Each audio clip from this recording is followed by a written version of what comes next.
now I'd like to introduce Sue Konzelmann. Sue is a member of the Council of the Progressive Economy Forum.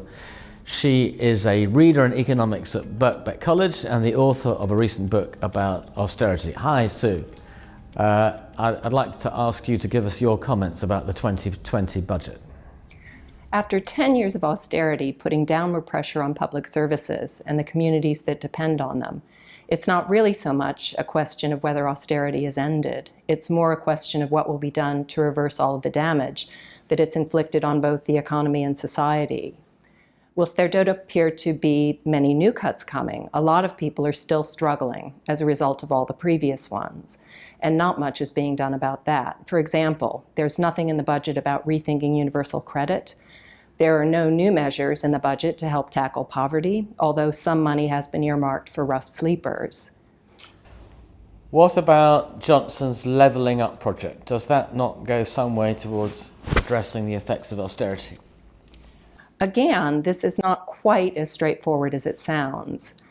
The Levelling Up agenda is as much about retaining Johnson's new MPs as it is about economic development.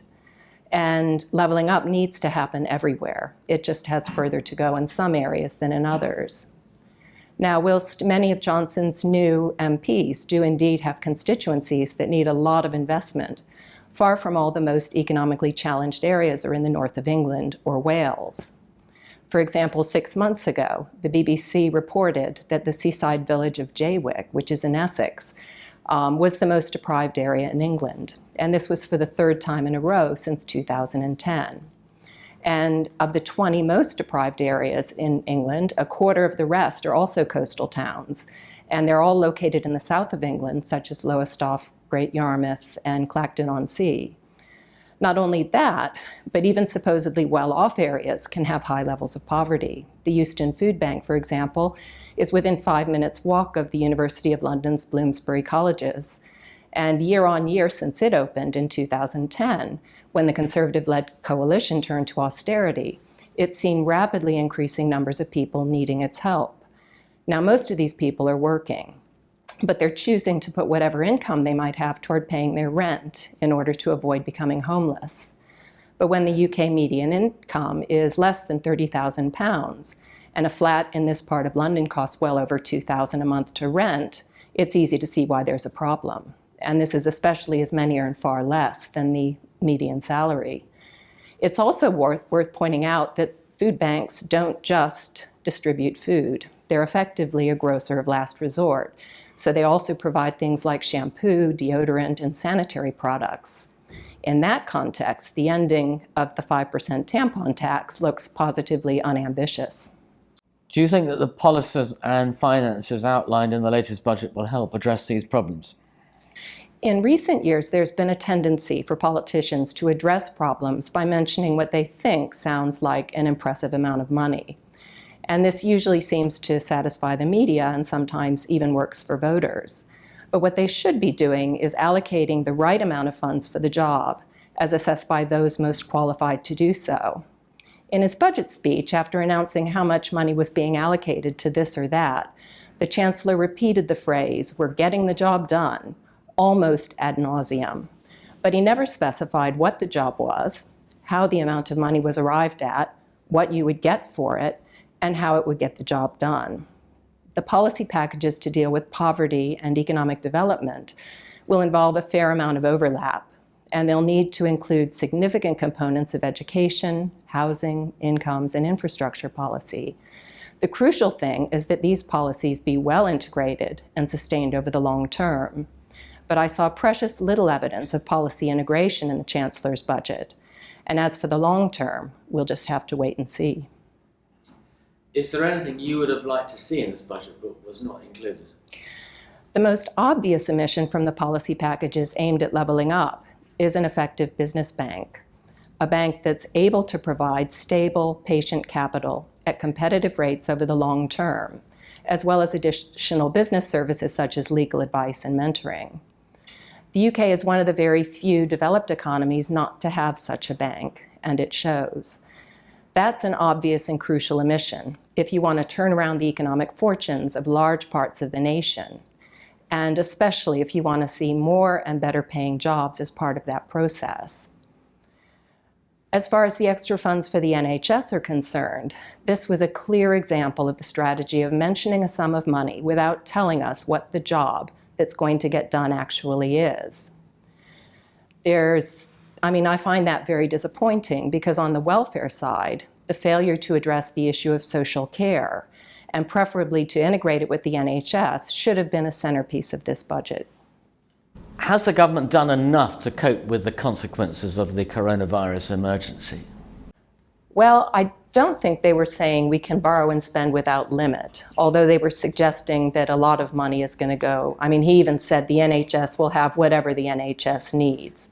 But I would be surprised if they actually put as much toward the NHS as the NHS will inevitably need if the virus crisis becomes as serious as it has in other countries like Italy, for example. As far as the budget goes, the regular budget, I think it was a really good example of him, saying, I'm going to give this much money to such and such, and I'm going to give this much money to some such and such, and then he would say, and we're getting the job done. And I got to the point where I wanted to start throwing things at the television because I was getting so annoyed with figures being tossed out, but no explanation of what was that money going to be used for, what was the job. So when they said the NHS, for example, they were giving lots of big numbers, but they weren't saying, where's that money going to? Is it to train new nurses and doctors? Is it to recruit new nurses and doctors? And it was like that for almost everything. There was not a lot of explanation of why that money that was being talked about was the appropriate amount, what was it going to be used for, and how was it going to be effective in getting whatever the job was done. The other thing I didn't like was that looking at the damage that's been done by 10 years of austerity. If you look at the figures for poverty, especially food poverty, child poverty, it's just terrible. And you look at the people who, for example, have to still wait 5 weeks for any money from universal credit. That's one of the things that's putting a lot of people into a situation where they're required to use food banks, even though they may be working. So it's just, there's so much damage, and there's been no discussion at all of having another look at the benefit system, which is clearly failing the people who are relying on it, and looking at the people who are actually suffering from the consequences of 10 years of sustained austerity that was mainly aimed at social welfare spending. And there's just nothing about that, and especially nothing at all about social care. Does the budget mean that we're going to see the end of rough sleeping and food banks? I did a little video at the Euston Food Bank and was talking to the woman who runs it there. It's interesting because that food bank was opened, and that food bank is literally 5 minutes walk from here, in a very affluent part of London. But what she was saying was the food bank opened in 2010, which was the year the Conservative-led coalition started officially embracing austerity as policy.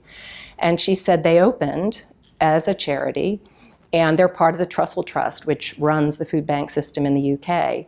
And she said because of the promises the government was making about everything being all better at the end of the 5-year parliament, they thought they could just close up in 5 years and everything would be fine.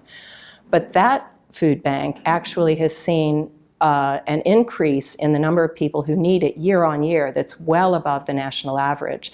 The national average increase in the number of people relying on 3-day emergency food supplies has increased 73% over the past 5 years. And it continues to increase. So, and they have now become permanent. So they now are no longer a temporary organization. They've hired people now, and they see themselves having to do this over the long term. And the woman I talked to really interestingly said, that she doesn't see working there as being a charitable work. She sees it as an act of solidarity because, in her opinion, and I agree with her, no one in this country should have to be reliant on food banks for food. And there's a whole set of related problems, rough sleeping, lots of problems that go hand in hand. And if you're going to deal with the consequences of 10 years of austerity, all those things need to be dealt with in a coordinated and integrated way. And there's none of that in the budget. Government debt has risen during the austerity decade. Does that mean that the austerity years have been completely wasted? Well, I think personally, as you know, that austerity is a failed doctrine, but I don't think the budget was any admission of that on the part of the Conservatives, because I think if they really believed that 10 years of austerity had failed, they would be working much harder or doing something even at all to try to address the damage that austerity has done not only to the economy, but to society. British society is in a terrible state right now, and there's absolutely no acknowledgement of that in the budget. And I think the obvious evidence of that is the fact that there's nothing at all about social care in the budget. So I don't think that this government acknowledges that 10 years of austerity has failed. I think it's true it has, so we would agree with that, but I don't think the government feels that way. I mean, you've already... Austerity over the last decade has caused massive problems for poor and vulnerable people. There's been an increase in poverty, a reduction in income, mental health problems, suicides, life expectation has been reduced. Do you think the government should be apologising to those who have suffered as a result of austerity? They won't, though. Politicians don't. But I think if they did, that would be admirable. But I would be very surprised to see that happen. The government has adopted spending plans of a scale and purpose not very different to those proposed by Labour last year and in the election campaign. What do you have to say about that? Well, I think personally that Boris Johnson is maybe doing a bit of a Tony Blair. When Tony Blair and New Labour came to government, they moved pretty far in the direction of the Conservatives in order to, in their opinion, be electable and stay in office. And I think Boris has noticed that, there are these serious problems in Britain. I think he knows because a lot of his new MPs who took seats away from Labour, especially in some of the more deprived parts of the country, he knows why they were elected. They know why they were elected. There's a rumor going around that Boris wants to be remembered as a good prime minister, and I'm sure all of those new Tory MPs want to remain Tory MPs. And so I think they're doing some lip service to the problems that 10 years of austerity has created. So I don't think they have any genuine long-term perspective on how to reverse the damage that these communities are experiencing right now. But I think that they do realize that Labour was actually saying things that people in those parts of the country knew were true and talking about the kinds of policies that those parts of the country really need. And so I think that's what is going on right now. I don't think it's a change of heart on the part of the Tories, and I don't think they're becoming more like Labour. I think they're just trying to appeal to voters in a particular way in order to keep their new political positions. Let me ask you about fiscal rules. Yesterday we heard that the current fiscal rules have been abandoned, and we're going to hear in a few months' time what the new ones are going to be. What do you think about fiscal rules? Do we need a fiscal rule? And if so, what do you think it should say? I don't think we need fiscal rules at all. And I think perhaps the suggestion that they're going to be reviewing them has to do with the fact that the Tories also realize that the fiscal rules aren't working. They're not helping the economy. They're not really, they're not useful.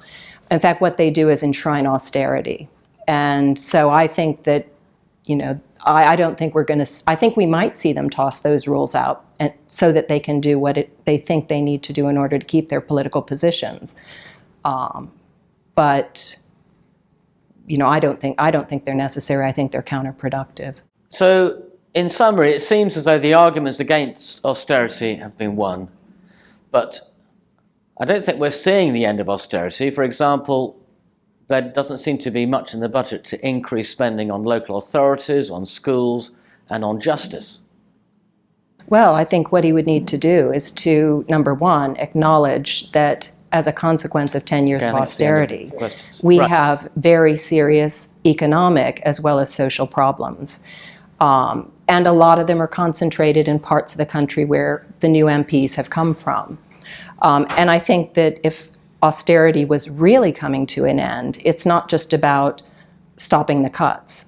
It's about putting back in spending that was removed over the course of 10 years in all kinds of areas. So, the obvious ones for people who are in the most vulnerable segments of society would be social care, the NHS, which there is some money going to, although I suspect not nearly enough. But reversing all of that damage is probably more expensive over the longer term than not having done that damage in the first place. So I think it was catastrophic what they did, and it's going to cost a lot more than they're willing to spend, I think, to make it right again. We heard a lot in the budget about spending on physical infrastructure. But what about social infrastructure? Do you think that the government should have been spending money on recruitment of nurses, teachers, doctors, care workers? Do you think that spending on social infrastructure brings the same kind of returns to the economy as spending on physical infrastructure? I personally think you would get a greater return because it's not as expensive, first of all, and you're putting it towards something that is needed and that's consumed immediately.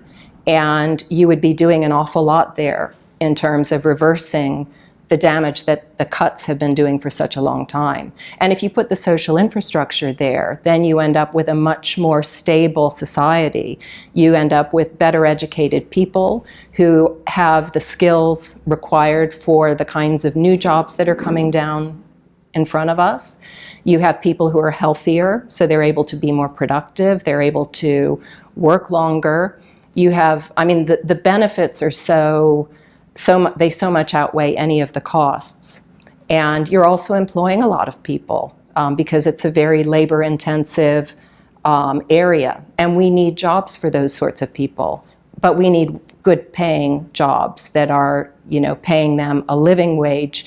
And a living wage meaning that they can have a good standard of living. They're not in precarious work.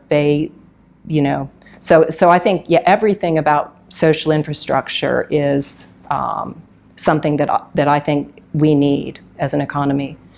But none of that was in the budget. What did you not like about the budget? Is probably going to not be able to deliver on even what it's promising to do.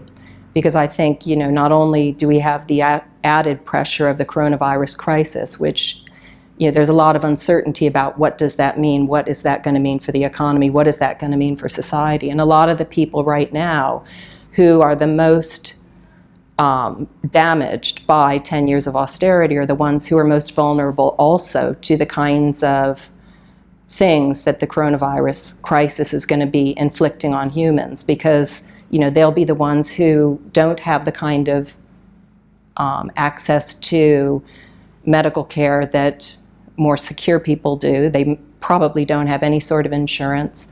They also will find it very difficult to self-isolate, and even though they were talking about giving money to people so that they do self-isolate, even if they're on a 0-hour contract job, people aren't going to do that if they're in that sort of work because it's so precarious they won't be able to take that risk. So worse than not, delivering what it is they say, they're not going to be able to deliver what it is that they're saying they're going to deliver. And then I think that will really undermine that government in terms of making promises that they won't be able to keep.